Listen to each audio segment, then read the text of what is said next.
Good morning or good afternoon, depending on where you are in the world. It's Lisa from Barclay Jones here. I am running the webinar alongside the lovely APSCO and Tremaine at APSCO, talking specifically about basically digital marketing and how it can fuel your candidate attraction engine, because we all know theoretically there is a candidate shortage. Hi, good afternoon. That is afternoon everywhere. This is Tremaine from APSCO. I didn't start off with webcam because I have a beautiful face for radio. Just a couple of updates from the APSCO side before I hand back to Lisa. We are finalising our events for next year, and there's a couple of bullet points on your screen. Next event in Frankfurt actually will be in 2 days' time. It's also got a candidate engagement stroke social media theme, very complementary to what you're hearing today from Lisa. That'll be Piotr Jakobczyk, who is the founder of Best Recruiter, fantastic app. He's coming over and presenting an hour's talk on his experience in candidate engagement, and then followed up by a legal social media perspective from Taylor Vesting, talking about what you can and can't do, particularly with background checks and how you can use or other potential downfalls and risks of using social media and social networks and professional networks in your recruitment process. That's on the 8th, which is this Thursday in Frankfurt. All the information is on apsco.de. Next event then in Munich is a big one.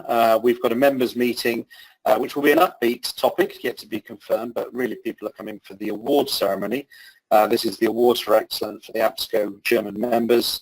It's the first time we've done it. There's 3 categories: sustainable growth, creative brand and innovation, which is one we're actually getting Lisa to judge as well, and also the best launch in Germany.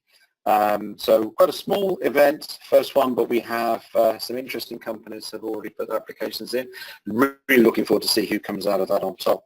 And then next year, there will be events during the first part of the year, but the big one for the London guys or the UK guys is the 11th of April. Topic still to be confirmed, but keep your eyes open on our media channels, so apsco.de, and our Twitter feed at APSCO Germany for that one. Lisa's doing a webinar today. She actually did this presentation in Frankfurt recently, and it was such a highly demanded one that we've decided to repeat it and give it access through the webinar platform so that people in all sorts of locations can participate.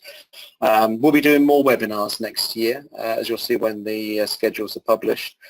So at least once every 2 months or so, minimum frequency, we'll be hosting webinars on all sorts of topics: social media, candidate engagement, compliance, legal issues, as well as other things that crop up during the year. There's a small topic called Brexit, which I'm sure will really come up, and that will be the next webinar, which I think will be in December, particularly about candidate mobility of candidates and our projections for Brexit.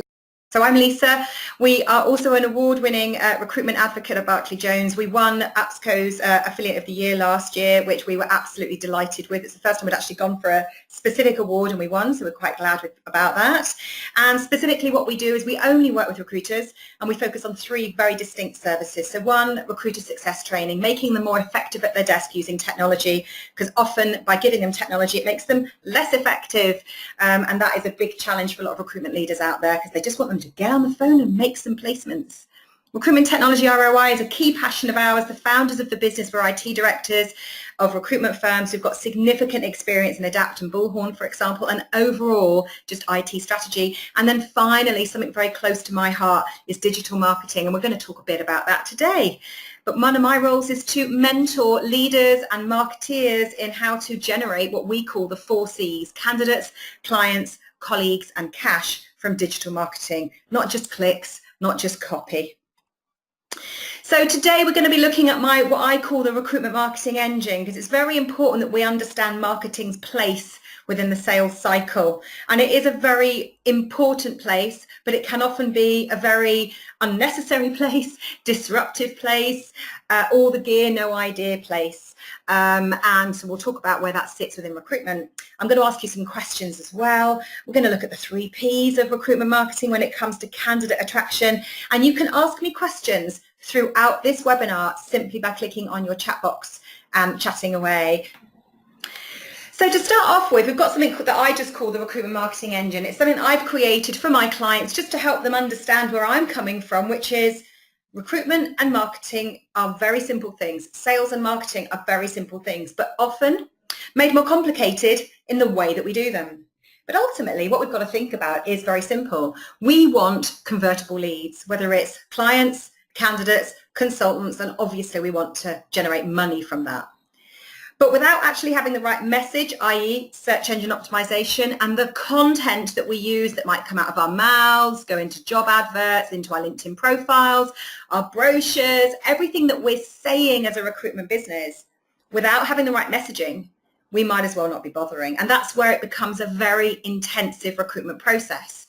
So I often work with recruiters who are quite independent of the rest of the business, and they are working what I think is too hard to attract and convert, and that's what I call sourcing. Now, I'm not suggesting that recruiters should put down their sourcing tools, but I am suggesting that it's become too time-consuming to look for the same talent as your clients and your competitors are looking for. And where content comes in is that attraction piece, which ideally will attract passive talent, clients and colleagues as well. And this is where inbound marketing, i.e. social media and web, comes in, and obviously outbound marketing, which the GDPR Luddites tell us we shouldn't be doing anymore. However, the European Union states very clearly you can send emails to people who are not expecting them. So maybe that's a webinar for another day. But just to give some context, my goal today is to talk to you about how to attract and convert and retain, this is important, retain candidates using digital marketing. Now, I've got a poll for you that I'm going to open up, and this is just an opportunity really for you to use your mouse. I want to understand what your 2019 goals are. So just so we know where we are with that, I'm just going to quickly share the results because I know you're all on the edge of your seats. Significant number of you want to hire more staff, but actually a lot of you just want to get better at what you're doing.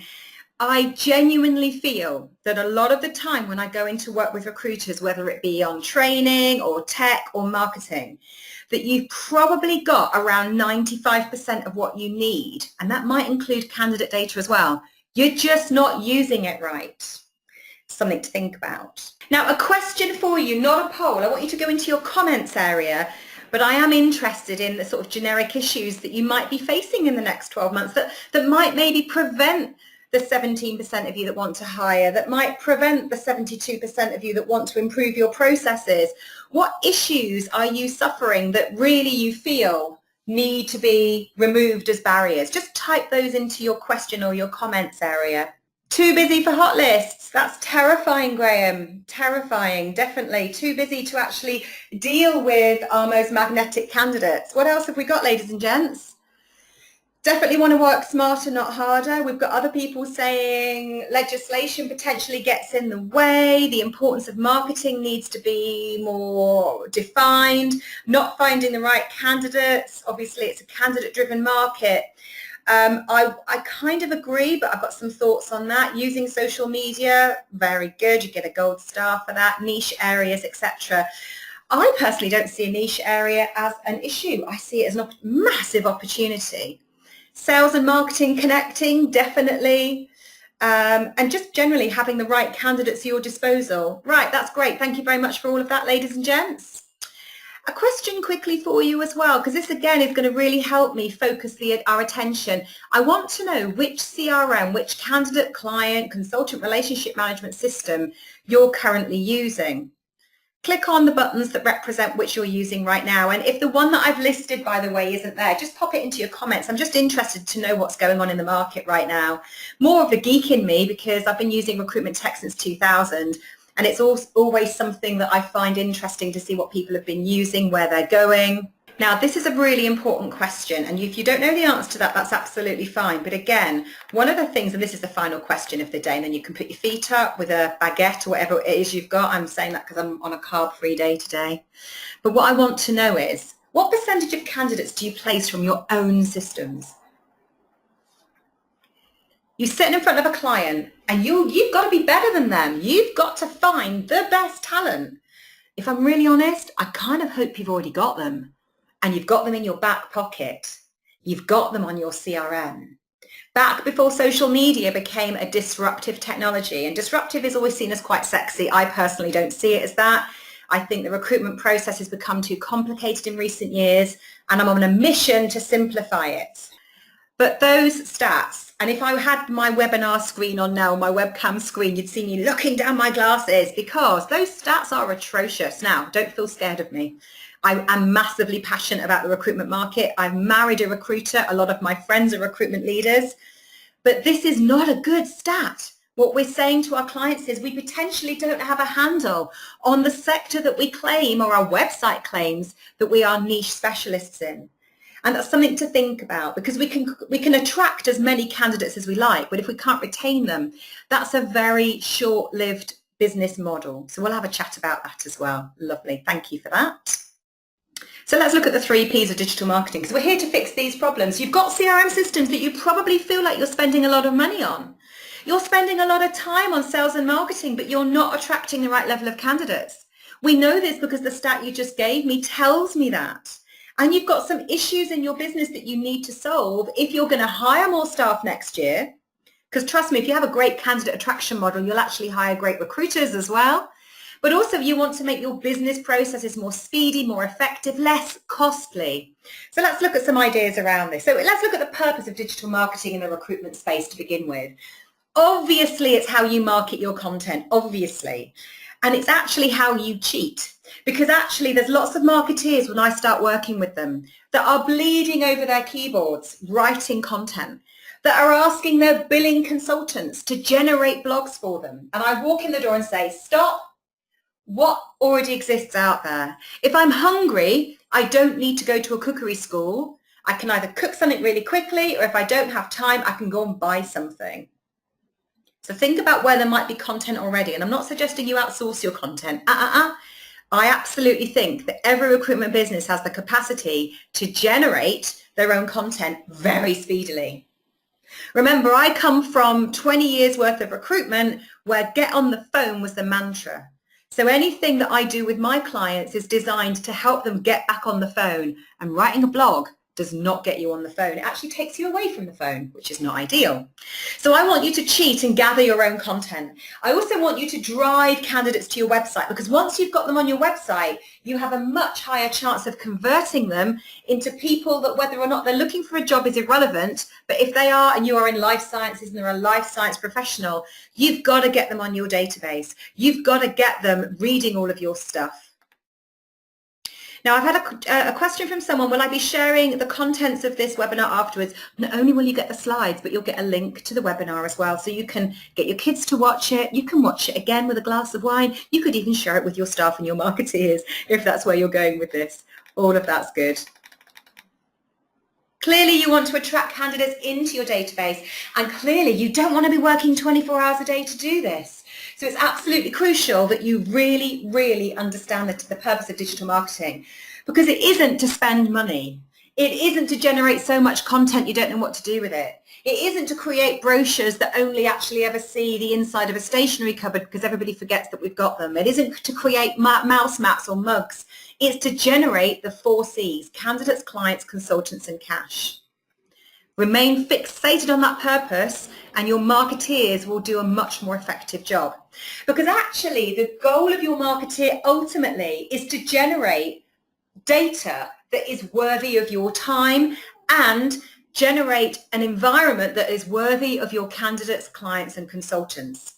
So this particular little grid that I've created, aren't I artistic, is called my Dig Up Stupid model. And Tremaine, at some stage, I will call on you to help me name it something better.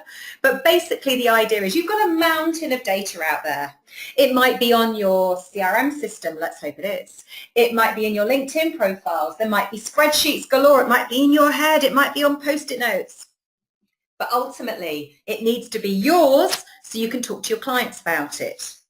The challenge that we've got is, though, you're all on the webinar today because you want more data. You want to get more data from all of the different systems that are out there.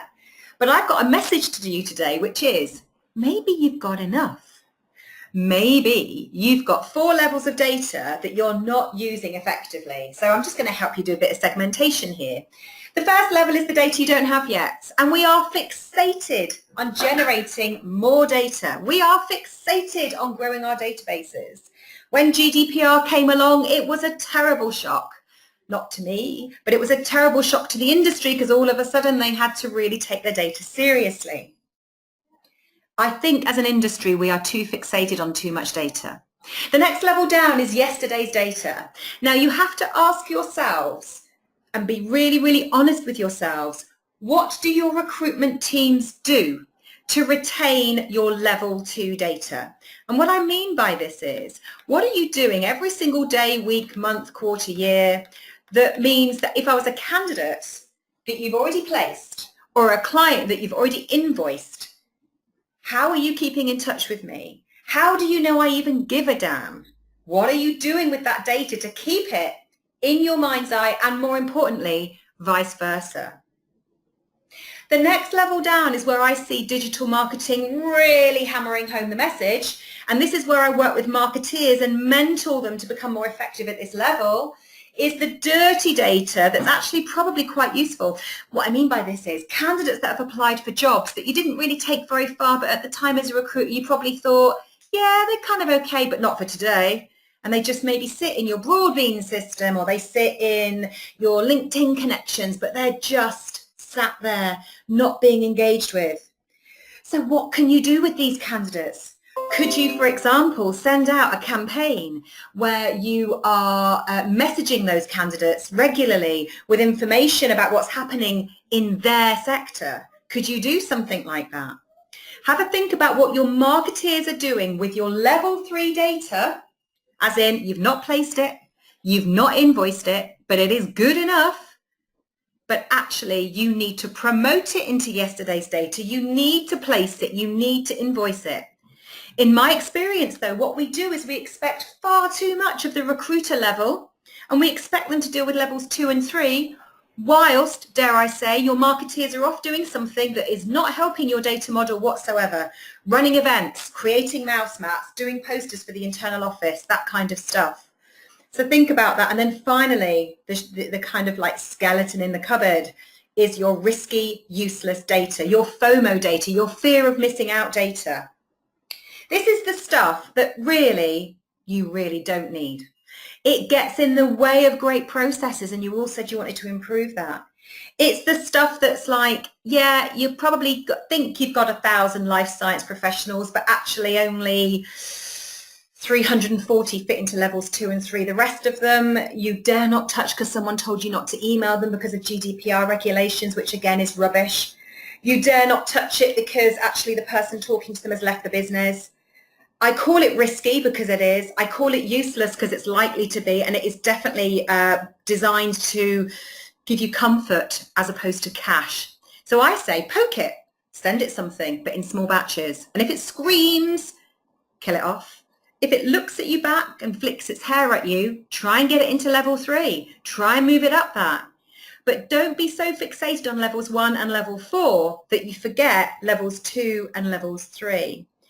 Where would you say right now, if you had to put a number in a box, ladies and gentlemen, between 1, 2, 3 and 4, which level of that mountain of data do you feel you have the most engagement with right now?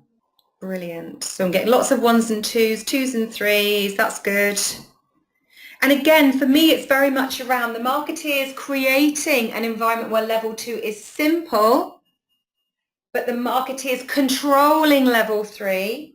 The recruiter's not worrying about level 3 until a marketeer comes and says, look what I've got for you. I've got you a lead. Or look at all these candidates that I sent out this message to. Now, we did a campaign with a client a couple of weeks ago. We created some content, a very simple blog. We chucked it in an email, MailChimp.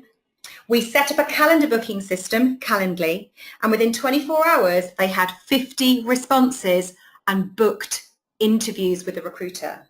Absolutely outstanding results. And it took about an hour to set up. And that came from level 3 data, which hopefully at some stage will very quickly become level 2 data. And did they look outside? No, they didn't. They didn't need any future data. They already had enough. So that's something to you to think about. Now, I'm not suggesting that you should not attract, because clearly you're here to do that, but I also just want you to look back at the data you've already gathered and see whether or not it's worthwhile, because the candidates that applied for jobs all those months ago think they're worth something. We've got to think about the buyer's journey, because if you've made people aware enough that they're going to apply for a job and they've considered you and they've made a decision to apply for that job, then you need to make a decision on how you retain them. So what I want you to think about is how your content can not just attract your 3 Cs, but how it can keep them within your systems, and they don't trickle down to that nasty level 4 area that at some stage you're going to need to delete because it's too risky. So here's some sort of hacks to help you think about things. In terms of how to make candidates, and of course, if you're client poor or consultant poor, then just change the wording in this. But how do you make them aware of you? Well, first things first, they're not interested in you at all. If any of you are dating right now, you'll probably know that going out and just walking into a nightclub and screaming that you are a sure thing is going to attract a certain level of attention, but maybe not the kind of attention you're looking for. In the candidate world, I call that randoms. So we need to make the right candidates aware of you. And by talking about yourself, it's not going to work. They're going to be turned off straight away. And it's equally not going to be about jobs. So your first touch point should never be about a job. And sometimes, if I'm honest, I read blogs about what to put in a LinkedIn invite, and I've got this invitation about a job, and I'm like, seriously, back off. You're getting too hot under the collar on this one. Your job to make people aware of you is to talk about them. So if you are in a niche sector like life science or engineering or commercial, sending them some content that you may have found online that absolutely nails the biggest challenges that they've got right now, and you should know their challenges if you're a niche specialist, is a really, really good thing to do. But it isn't just about waving that content in front of them. Have a routine to connect with them. Set yourself targets. Get your marketeers to locate the best content online. Again, they don't necessarily have to create it. They could locate 2 or 3 great blogs. Again, I'm just going to focus on life sciences because it sounds cool. But create a blog about the top 3 blogs you found that month. Give that to your life science consultants and get them to use that for 28 days as part of their connection process. Very importantly, when those people come to your blog, give them a very strong call to action to connect with the brand, very important this, with the brand, and subscribe to your blog and register as a candidate. Why not? Ultimately, nurture these people. But also think about advocates, the people that specialize in your sector but that are not competitors. So, for example, have any of you heard of Greg Savage? Give me a yes or a no for Greg Savage. So I've managed to get him into a zone, and if he's listening to this, that sounds a bit wrong, but I've managed to nurture him so effectively that if I sent him a message and asked him a question about what's the biggest threat you see to recruitment right now, he'd answer, and I could put that into a blog. If I sent him a blog that I'd created or found and said, Greg, could you please share that and send that out to your recruitment community, he would do that. So you've got to think about what do your candidates really give a damn about, and more importantly, who are they likely to listen to in the industry that's not a competitor of yours? Because if you actually went off and found their content and shared it, you've got that commonality straight away. So be manipulative, cheat, get under their skin with stuff that they give a damn about. That's how you make them aware of you, and aware brackets trust. Think about how your social media streams can help you do that. And like I said, advocates for me are the ultimate recruiter hack. What I often find in recruitment, and again, this is with the caveat that I love recruitment. I have been in the industry for nearly 20 years, and I've bred 2 recruiters. They are 10 and 6 years old, so they've got a little way to go. Maybe another couple of years before I get them on the phone, Tremaine. But I feel that the best way for all of my recruitment clients to demonstrate their niche is to share the content of the people who really know their stuff. Because you'll never be judged for not writing a blog, but you will be judged for not knowing about who does, if that makes sense. You need to kind of like put your arm around stuff. So it's a really cool hack. The next thing we need to think about from a buyer's journey perspective is once you've made candidates aware of you, i.e. you're sharing the content that gets them up in the morning, that makes them understand why they love their industry, what drives them nuts about their industry, then how do you make your candidates consider you as a viable connection, someone that they might call if they've got a challenge or if they've got a job, that kind of stuff. This is where you'd start introducing content for your product. And this could be 2 minutes after they accept your LinkedIn invitation because you've sent them an item on the 10 most interesting engineering projects of 2017 or 18. So start thinking about content for your product, content which solves their problem. Think about the testimonials that you might have, the things that you have on your website, which don't just say, we place candidates, but actually say, we fix problems. And this is where the recruitment industry really needs to get a handle on itself, because it isn't just a candidate movement machine. If you are a construction recruiter, you build bridges, you build buildings. If you're an engineer, you very likely have got a component on a rocket ship somewhere or on an oil rig somewhere. If you're into life sciences, you're probably saving lives. And I'm genuinely not over-egging this. Your job is to create or move candidates into positions that make a massive difference. But often we don't talk about this. But that's your product. Perhaps you're going to talk about jobs at this stage. And what you're definitely going to need to do and talk to your recruitment marketeers about this is use systems like Lead Feeder and or Lead Forensics. Lead Feeder is a preferred option because it's a bit cheaper. To spot activity on these pages. So for example, you send some content to your engineers, the top engineering projects outlined for 2019. You send it to your top 10 or 20 passive candidates, and then you watch them come back onto your website. That's what this stuff does. And then have a routine to connect with them. And it's all about the routine. You want, again, just like with awareness, to create subscribers to your blog. And this is a real good thing to do at this stage, is once they're aware of you and they're starting to consider you, then why on earth have you not got jobs by email, calls to action on these blogs so that they can take control and they feel like they're in the driving seat, but actually you've totally snagged them. And again, this is something interesting. Give me a jobs by email in your comments box if you have jobs by email. And a lot of the time I actually hear from recruiters that they don't know if they do. And actually, a lot of the recruiters that I work with, if they do have jobs by email, and I say to them, how big is the list? And they'll go, what do you mean? I say, how many candidates have you got on that list? And they'll go, I don't know. But hold on a minute. You've attracted all of these candidates who've told you they're looking for work, who've told you what sector they specialise in and where they live, and you don't know who they are. Yeah, they say. Well, why on earth are you advertising more jobs? Why on earth are you spending all day on LinkedIn? Last year, recruiters spent 50% of their time sourcing candidates for jobs that they didn't place. 50% of their time. So look at your jobs by email. Ask your department, your web department, your IT, your marketing department, whoever these lovely people are, and they tend to be very overworked and very underappreciated, so take them a cookie, and ask them for the list of jobs by email candidates and figure out whether or not you've already got the candidates you need. They're literally pressing their noses up against the window. So have a think about that as a takeaway item. Jot that down, ladies and gentlemen, because I'm going to test you at the end to see what you've taken away from this. But think about it. Drive people to your website. Convert them into blog subscribers, email newsletter subscribers, jobs by email subscribers. And very importantly, don't just hope it happens. Set targets for your business to make it happen. If you set a target, you will hit it. That's what recruiters tend to do. If you don't set a target, you won't hit it. So you've made them aware of you. You've talked to them about them. You've then helped them consider you as a viable recruiter. And now they need to make a decision about what they're going to do, about working with you and whether or not they apply for a job. So think about how you are going to get them to actually tip over that edge, decide to work with you.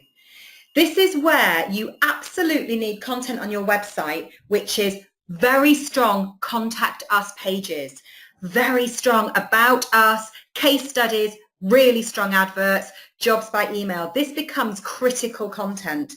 This becomes the content that when I do an audit, and that's where I always start with my clients, as I do a discovery of what they're doing right now, I'll look at those 1, 2, 3, 4, 5 things and look at them and say, how on earth do you expect to convert anyone when there's just nothing really of any value there? So that's something to think about. Strong pages with really strong calls to action. And again, use lead feed and leads for analytics to spot their activity on these pages. And again, create subscribers to this content. Set targets, have a routine. Simple, simple stuff. But your marketeers, if they spot a client, a domain, a candidate come into a case study page, should be running down the street to tell you that you've got a lead, because candidates and clients don't accidentally fall on these pages. They don't have a gin and tonic and slip on their mouse and accidentally end up there. They're there for a purpose, and the purpose is normally because they are genuinely interested in working with you, but they've just not tipped over the edge. You might need to pull them through that hole. So that's the decision piece.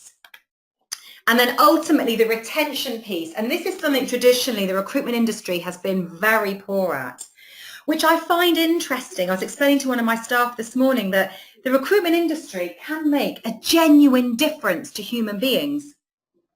But often what it does is it makes a placement and then it walks away. It sends an invoice and then it walks away. So what we need to be thinking about is, how can we actually pitch our services in such a way that we get our clients and candidates really understanding our purpose? For me, if I'm honest, once I've placed a candidate, what I want to do is keep them aware of me. And actually, there's an argument to say the typical kinds of content that I was using to make them aware of me in the first place could be used again. So if I placed an engineering candidate, regularly sending out a monthly newsletter with items like top engineering projects for 2019, engineers that have won the Nobel Peace Prize, whatever it's going to be, just to show your empathy with the market and your respect for the market. Identical content to awareness content. Make sure that your process when you get candidates to apply for jobs snags them into subscribing to your email newsletters. Make sure your recruiters on all of their email signatures and your marketeers throughout your website are creating excuses for people to be retained. And set targets for retention. And make sure, people, that your marketeers' goals are to help with candidate retention as well as attraction. Remember, we did that model earlier on of your level 2 and 3, which is all around what are your recruiters and marketers doing as a team to keep that viable, valuable data on your database and ready for business. Now, it would be remiss of me to not talk about the most important content you will ever generate. It's content that you have no control of once it's gone out there, because the job boards will do what they wish with it, and so will Google. It's content that can have such a humongously large impact on the business, but we've kind of fallen out of love with it. However, if you've been watching the news, you'll know that Google for Jobs is here and has been here for some time.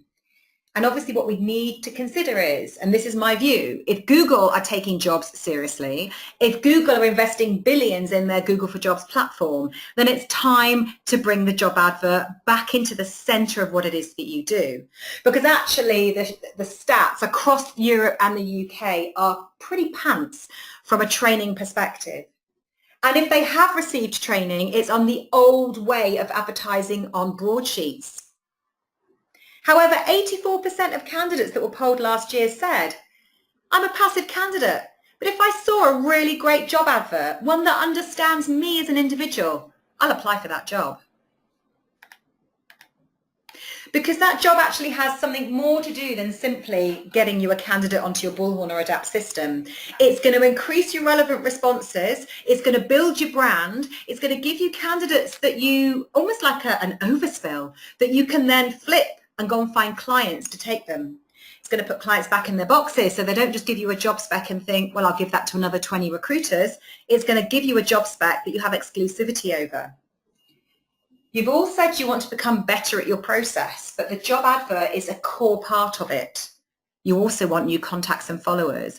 And you obviously want to support your internal recruitment procedure. How are you going to use social media to market your roles? You've got to improve the copy of your roles and market them more effectively.